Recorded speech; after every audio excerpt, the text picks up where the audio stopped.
J'ai toujours voulu dessiner des portraits, mais j'étais découragée par la complexité du visage. Et en regardant le travail de tous ces artistes, j'ai eu peur et je me suis dit que finalement, j'en avais pas besoin. Mais je me suis vite rendu compte que j'allais devoir revenir sur mes pas et changer d'avis. J'ai envie de créer mes propres histoires avec des personnages munis d'une tête, donc je vais m'y remettre. Je me suis donné 1 semaine pour apprendre à peindre des portraits.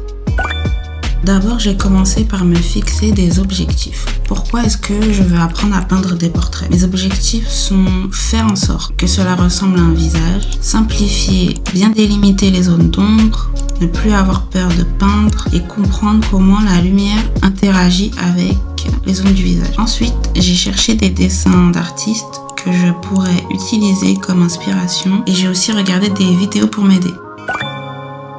Pour le premier portrait, j'ai décidé de copier le dessin de Edoardo Dono Art parce que j'ai trouvé que cet artiste est vraiment doué pour simplifier le visage avec les couleurs. Alors pour ce dessin, j'ai eu du mal. J'ai l'impression que toutes les couleurs sont un peu brouillons, ça manque de saturation et je pense que ça se voit que je ne savais pas du tout ce que je faisais. Je pense que j'avais peur de gâcher le dessin et en même temps j'étais perdue sur les étapes à suivre. Après le premier portrait, j'étais un peu déprimée et je me suis dit qu'il fallait que je fasse une autre étude d'artiste avant d'attaquer les portraits avec les photos de vraies personnes. Pour le deuxième portrait, j'ai utilisé un dessin du même artiste et ça s'est beaucoup mieux passé. Le fait que ce soit en noir et blanc m'a rendue beaucoup moins peureuse par rapport aux erreurs que je pouvais faire parce que je pouvais facilement les rattraper. Et dans ma tête, c'était beaucoup plus simple de ne pas penser aux couleurs et de me concentrer sur les variations de gris. Du coup, je me disais, est-ce que c'est foncé? Est-ce que c'est plus clair? Est-ce que c'est dans l'ombre? Est-ce que c'est dans la lumière? Je me posais ce genre de questions. Alors mon dessin ne ressemble pas exactement à celui de l'artiste. Après le deuxième portrait, j'avais beaucoup plus confiance en moi et je me suis dit que j'allais continuer d'étudier le travail de différents artistes.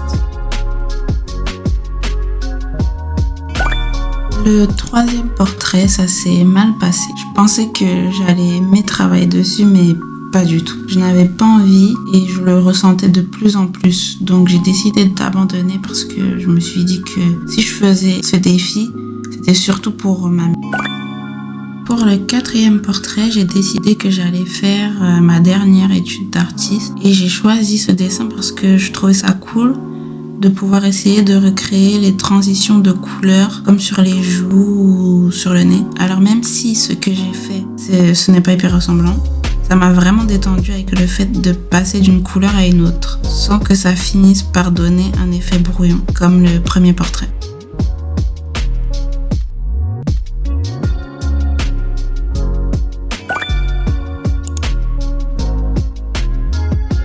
Pour le cinquième portrait, j'ai décidé de commencer à utiliser des photos de vraies personnes.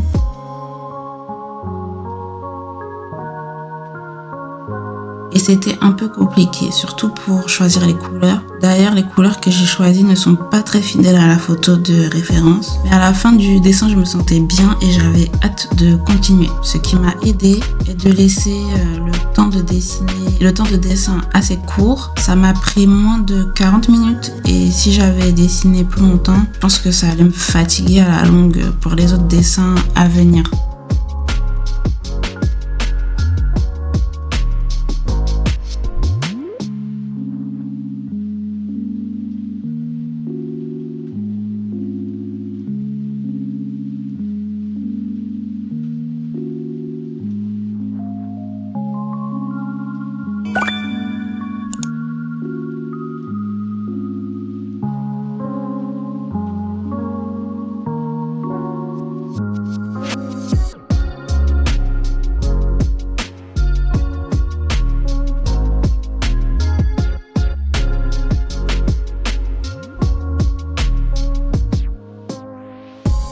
Le sixième dessin, je l'ai adoré. Je me suis amusée et j'ai vraiment pris confiance en moi. Je pense que j'aurais pu créer des ombres beaucoup plus foncées pour avoir plus de contraste et aussi dans les lumières.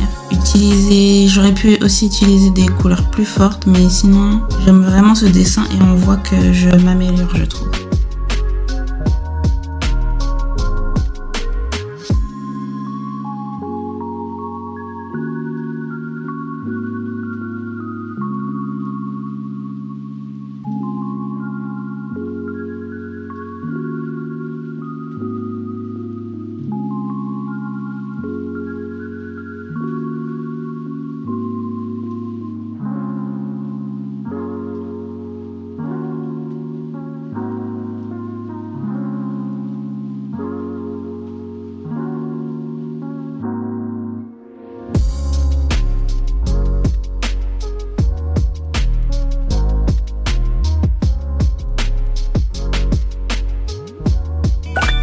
Pour le 7e portrait, je suis contente parce que j'ai mis des couleurs plus foncées et ça a créé plus de contraste. J'ai aussi bien aimé la manière dont j'ai peint les cheveux.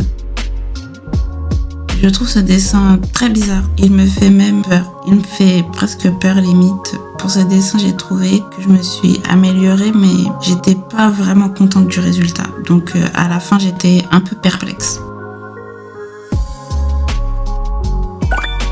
Pour le 8e portrait, j'ai beaucoup aimé le crayonné, mais ça m'a vraiment ennuyé de le peindre. Je me suis pas du tout amusée et ça m'a saoulée. Donc j'ai décidé que pour les prochains portraits, j'allais essayer de m'amuser plus avec la manière dont je dessine les visages et j'essaierai de les rendre moins réalistes. Mais sinon, je trouve que le dessin est bien comparé au portrait précédent.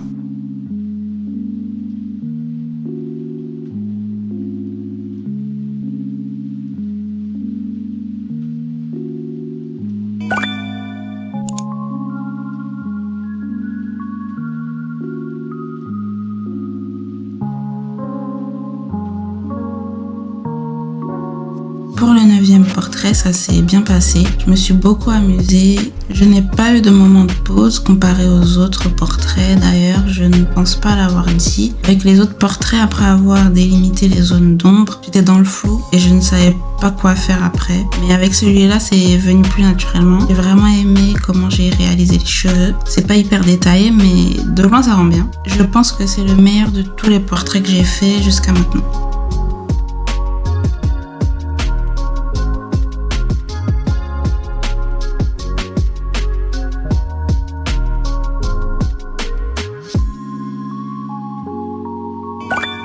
Pour le 10e portrait, j'étais vraiment pas dedans, j'avais pas envie de continuer, j'en avais marre, donc j'ai décidé d'abandonner. Au début, j'étais un peu triste parce que j'avais même prévu d'autres portraits, mais finalement, j'ai préféré arrêter. C'est mieux comme ça, sinon j'allais clairement me forcer et c'est vraiment pas le but.